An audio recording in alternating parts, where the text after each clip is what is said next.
कि एक बदकिस्मती से एक एक्सीडेंटल मेयर, एक एक्सीडेंटल स्पीकर, एक एक्सीडेंटल डिप्टी चीफ मिनिस्टर और एक ऐसा आदमी कैसे बयान दे रहा है नेशनल चैनल के ऊपर, और एक ऐसी रियासत का बाशिंदा जिस रियासत की नींव हिंदू मुसलमान सिख इतिहाद के नाम पर है, वो बयान दे रहा है। वो कहता क्या है? वो कहता है कि जितने कानून हिंदुस्तान में बनाए गए वो मुसलमानों की फलाह के लिए बनाए गए। मैं ये पूछना चाहता हूं, ऐसे कौन से कानून हैं जो हम मुसलमानों के लिए बनाए गए? मैं भी तो जरा देखूं। जिस राम राज्य की हम कल्पना करते हैं, जो राम राज्य हमारा तसव्वुर था, वो राम राज्य कहाँ है? ये तो राम राज्य नहीं बना लाना चाहते, ये तो रावण राज्य की तरफ जा रहे हैं। ये तो लोगों को काट कर वो असुरों का राज जहां कायम करना चाहते हैं, जहां लोगों को मार धार काटा जाए, लोगों को मारा जाए, लोगों को खत्म किया जाए। राम राज्य की ये बात नहीं करते। अगर राम राज्य की सही स्थापना यहाँ हिंदुस्तान में की जाए तो कोई आदमी एक दूसरे को मारेगा नहीं। एकदम है। और मैं हूं आपके साथ आजाद। भारतीय जनता पार्टी के प्रदेश अध्यक्ष रविंद्र राणा जहां हर जगह जब भी किसी जगह भाषण देते हैं तो समाज को जोड़ने की बात करते हैं, आपसी भाईचारे की बात करते हैं और तमाम तर जो वर्ग के लोग हैं उन्हें साथ लेकर चलने की बात करते हैं। लेकिन वहीं दूसरी तरफ भारतीय जनता पार्टी के सीनियर नेता, साबका स्पीकर कविंदर गुप्ता आए दिन विवादित बयानबाजी करते रहते हैं। इंडिया टुडे की एक रिपोर्ट में उनकी तरफ से बयानबाजी की गई और पर्टिकुलर कम्युनिटी को टारगेट किया गया। इस पूरे मामले पर मेरे साथ बातचीत करने के लिए मौजूद है पीपल्स डेमोक्रेटिक पार्टी के सीनियर नेता एडवोकेट ताजीम डार साहब और इस्लामिक वेलफेयर ऑर्गेनाइजेशन के भी एक अहम रुकन है। इन्हीं से जानने की कोशिश करेंगे कि इस जो स्टेटमेंट कविंदर गुप्ता जी ने दी है, आप इसको कैसे देखते हैं? देखिए आज़ाद जी, सबसे पहले ये बात आज ये करनी ज़रूरी इसलिए भी है कि हम जिस मुल्क में रह रहे हैं, इस मुल्क की नींव जो है वो हिंदू, मुस्लिम, सिख इतिहाद के नाम से पड़ी है।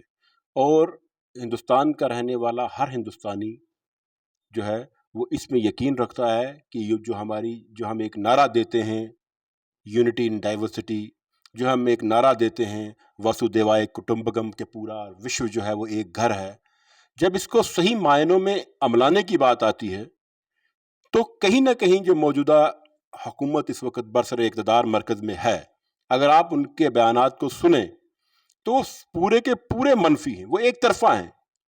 जो कि बदकिस्मती है हमारे इस मुल्क की कि एक ऐसी हुकूमत बरसर इक़्तिदार है जो लोगों को मजहब के नाम पे, जात पात के नाम पर बांटने की कोशिश करती है।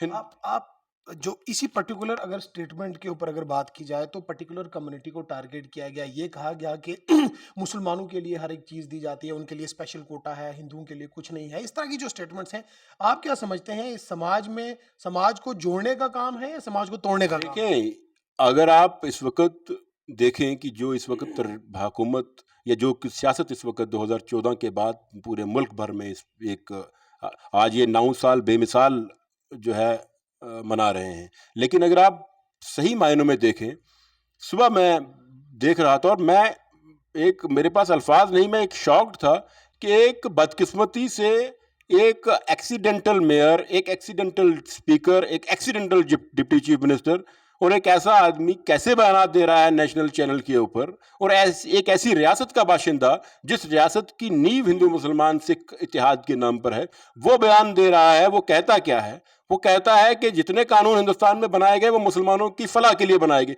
मैं ये पूछना चाहता हूं, ऐसे कौन से कानून हैं जो हम मुसलमानों के लिए बनाए गए? मैं भी तो जरा देखूं, जिससे हम लोग चांद पर पहुंच गए और तुम लोग पीछे रह गए।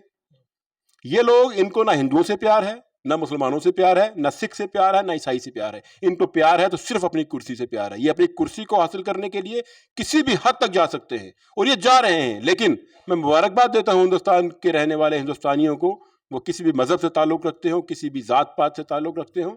जिस तरह से कर्नाटका ने एक जवाब दिया है कि जहां पे उन लोगों को उनका एक मकाम बताया है, हिंदुस्तान भी, पूरे हिंदुस्तान में मुझे यकीन है, मैं इस पे मेरा एक मनज़्ज़म यकीन है कि आप ज़्यादा, you can not fool people all the time. आप लोगों को बेवकूफ़ एक बार बना सकते हैं लेकिन बार बार नहीं बना सकते।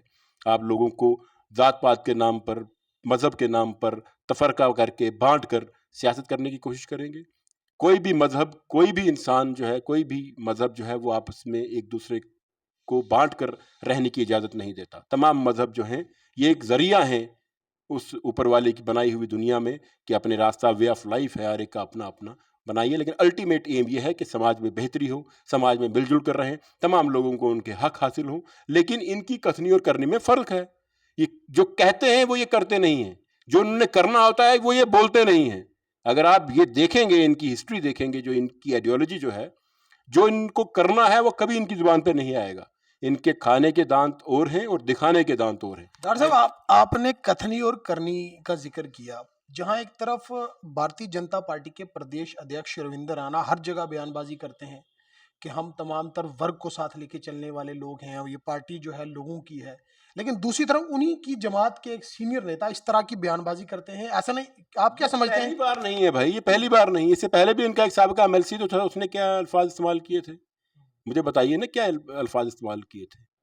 ये तो इनका ये सोचते हैं कि यही बोल के हम लोगों को एक तरफा करके हम लोगों से वोट हासिल करेंगे। लेकिन मुझे पूरा यकीन है कि जम्मू कश्मीर का रहने वाला फर्द, जो यहाँ का रहने वाले बेसिक लोग हैं यहाँ के, चाहे वो डोगरा हों, चाहे वो कश्मीरी हों, चाहे वो गुजर बकरवाल हो, चाहे वो राजपूत हों, चाहे वो कश्मीरी हों, चाहे वो पहाड़ी हों, मैं आपको ये सिरे से बता देता हूँ कि जिस दिन इलेक्शन अनाउंस हुआ, इनको ये याद आ जाएगा। ये इलेक्शन क्यों नहीं करवा रहे? इसलिए नहीं करवा रहे ना, क्योंकि इनका जो एक तरीकाकार है, मोडस ऑपरेंडी है, वो देखिए।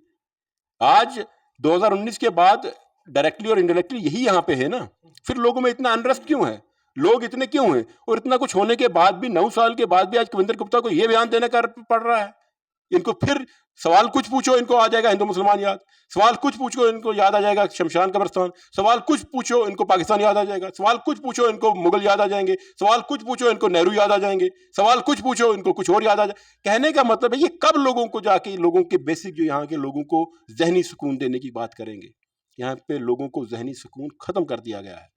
माशरे में जब किसी के पास इक़्तिदार आता है, हम जिस राम राज्य की हम कल्पना करते हैं, जो राम राज्य हमारा तसव्वुर था, वो राम राज्य कहाँ है? ये तो राम राज्य नहीं बनाना चाहते, ये तो रावण राज्य की तरफ जा रहे हैं। ये तो लोगों को काट कर वो असुरों का राज यहाँ कायम करना चाहते हैं, जहाँ लोगों को मार धार काटा जाए, लोगों को मारा जाए, लोगों को खत्म किया जाए। राम राज्य की ये बात नहीं करते। अगर राम राज्य की सही स्थापना यहाँ हिंदुस्तान में की जाए तो कोई आदमी एक दूसरे को मारेगा नहीं, कोई आदमी एक दूसरे को, हर एक आदमी जो है वो प्यार, यहाँ त्याग, आप एक दूसरे के साथ कैसे रहना है, ये चीजें हैं। यहाँ पे सेक्रीफाइस करने की बात है। ये कौन सी हुकूमत है? ये कौन से लोग हैं? ये कौन सी बातें हैं? मैं जिस हिंदुस्तान में, जिस माशरे में मैंने परवरिश हासिल की है, उसमें मैं संस्कृत भी जानता हूँ, मैं पंजाबी गुरबानी भी जानता हूँ, मैं मुसलमानों का कुरान भी जानता हूँ, मैं वो हूँ। ये कौन से लोग हैं जो नए लोग, कहाँ से आ गए हैं ये लोग? कैसे लोग हैं ये? इन लोगों को आइडेंटिफाई करने की जरूरत है और इन लोगों को एक तरफा करके खत्म साइड पे करने की जरूरत है, ताकि जो बेसिक स्ट्रक्चर हमारा है, बेसिक स्ट्रक्चर जो हिंदुस्तान का, जो हमारे माशरे का, जो जम्मू कश्मीर का है, जो महात्मा गांधी को उम्मीद की किरण जिस जम्मू कश्मीर में नजर आई थी, उस हिंदुस्तान, उस जम्मू कश्मीर को दोबारा से कायम करने के लिए हम अपने किसी भी हद तक जाना पड़े, हम चाहेंगे। ये चाहे जितनी नेगेटिविटीज फैला लें, ये चाहे जितना समाज में बिखराव पैदा करने की कोशिश करें, लेकिन अल्टीमेट जो हमारा डीएनए है यहाँ के रहने वाले लोगों का, वो आपस में बांटता नहीं है, वो आपस में जोड़ के रखता है। और मुझे उम्मीद है कि हम इंशाल्लाह ऊपर वाले की करम से हम जुड़ के रहेंगे और इन लोगों को करारा जवाब देंगे, और इनको करारा जवाब मिलेगा। डॉक्टर साहब, उनकी इसी पर्टिकुलर स्टेटमेंट का अगर जिक्र किया जाए, आप नहीं समझते हैं कि क्या अथॉरिटीज को, क्या कंसर्न एजेंसीज को इन पर भी कार्रवाई करने की जरूरत है, क्योंकि समाज को बांटने का लाइन ऑर्डर हो सकता है इस तरह की स्टेटमेंट्स? अरे भाई देखें, जब पावर, इक़्तिदार किसी के पास होता है, तो इक़्तिदार में जो लोग रहते हैं उनको एक एज होता है। आज देखिए, हमारी जो देश की शान, आन बान को ऊंचा करने वाली बेटियां, जिनकी आपने कल देखा, उनकी क्या, जो हमारी खिलाड़ी हैं, उनकी क्या हालत हुई है। उस एक एमपी को बचाने के लिए आज कितने दिन हो गए हैं एफआईआर दर्ज किए हुए, एक एमपी के लिए, क्योंकि वो भारतीय जनता पार्टी से उसका ताल्लुक है, इसलिए। तो ये बदकिस्मती है कि कितनी देर तक होगा। हम तो ये चाहते हैं कि कानून का राज जो है वो नाफिज रहे, कानून अपना डंडा बराबर चलाए, जो गलत करे, कोई भी हो वो गलत, बिना लिहाज मजहब व मिल्लत, कोई भी गलत करे, कोई भी गलत कानून के खिलाफ जाने की कोशिश करे, उसके खिलाफ सख्त कार्रवाई होनी चाहिए। लेकिन बदकिस्मती है, ये नया दौर है, नया वक्त है, नया हिंदुस्तान है।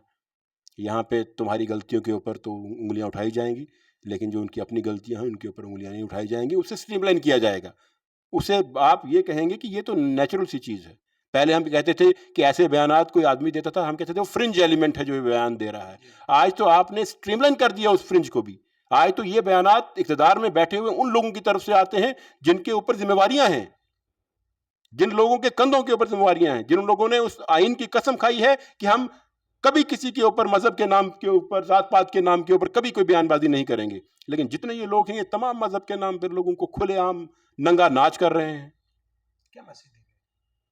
उनको मैसेज यही है कि उनको मैसेज हिंदुस्तान का शहरी देगा, उनको मैसेज जम्मू कश्मीर का रहने वाला आम हिंदुस्तानी देगा, जो आपसी भाईचारा चाहता है, जो प्यार चाहता है, जो ज़हनी सुकून चाहता है, जो हिंदू मुसलमान सिख इत्तेहाद जिंदाबाद जिंदाबाद का नारा देता है। और यही वक्त आएगा और ये वक्त आके रहेगा। मैंने पहले कहा ना कि ये असुरों का राज कायम करना चाहते हैं और हम लोग हैं जो सही राम राज्य की तरफ जाना चाहते हैं। लेकिन ये राम राज्य वो राम राज्य की तरफ ये नहीं जाएंगे, क्योंकि उससे उनको सियासी फायदा नहीं मिलेगा। कोई इस्लामिक वेलफेयर ऑर्गेनाइजेशन की अगर बात करें, उनकी तरफ से कोई चेतावनी भी रहेगी ऐसे लीडर? चेतावनी कुछ नहीं है। माशरा इस वक्त देखें, हम कोई चेतावनियां, ये इनकी वाली वो कड़ी निंदा करने वाले लोग नहीं, किसी ने सिर्फ कड़ी निंदाएं की। कोई क्या हो रहा है, कल भी हमारा उधमपुर का एक जवान बेचारा निहत्था आदमी बेचारा शरीफ अपने दीपू जो था वो शहीद हुआ है। पहले टारगेटेड किलिंग्स हुई, लोग मर रहे हैं, लोग हमारे कितने जवान रजौरी पुंछ में पिछले दिनों शहीद हो गए। कहने का मतलब है कि हालात जस के तस हैं, लेकिन जो इनकी बातें हैं ना, वो किसी ने सही कहा है कि राजा बोला रात है, संतरी बोला रात है, रानी बोली रात है, मंत्री बोला रात है। ये सुबह सुबह की बात है, ये सब रात ही बोलेंगे, लेकिन हालात जो हैं वो अलग हैं। लेकिन हम लोगों का फ़र्ज़ है, यहाँ जम्मू कश्मीर के रहने वाले और हिंदुस्तान के रहने वाले तमाम लोगों का, कि हमें इनकी इन बातों से डिमोरलाइज़ नहीं होना है। हमें अल्टीमेटली एम जो है जो हिंदुस्तान का, जो हमारा एक हिंदुस्तान जो सही मायनों में पूरी दुनिया में एक मुकाम रखता है, उसका एक ही है कि यहाँ के रहने वाला तमाम लोग जो हैं वो एक हैं, वो भारतीय हैं, वो हिंदुस्तानी हैं। चाहे हिंदू, मुस्लिम, सिख इत्तेहाद जिंदाबाद जिंदाबाद, जो हमने सीखा है उसी को लेकर हम आगे चलेंगे। और इनके बांटने वाली, तोड़ने वाली सियासत जो है, उसका वक्त अब थोड़ा रह गया और वो जल्दी खत्म हो जाएगी।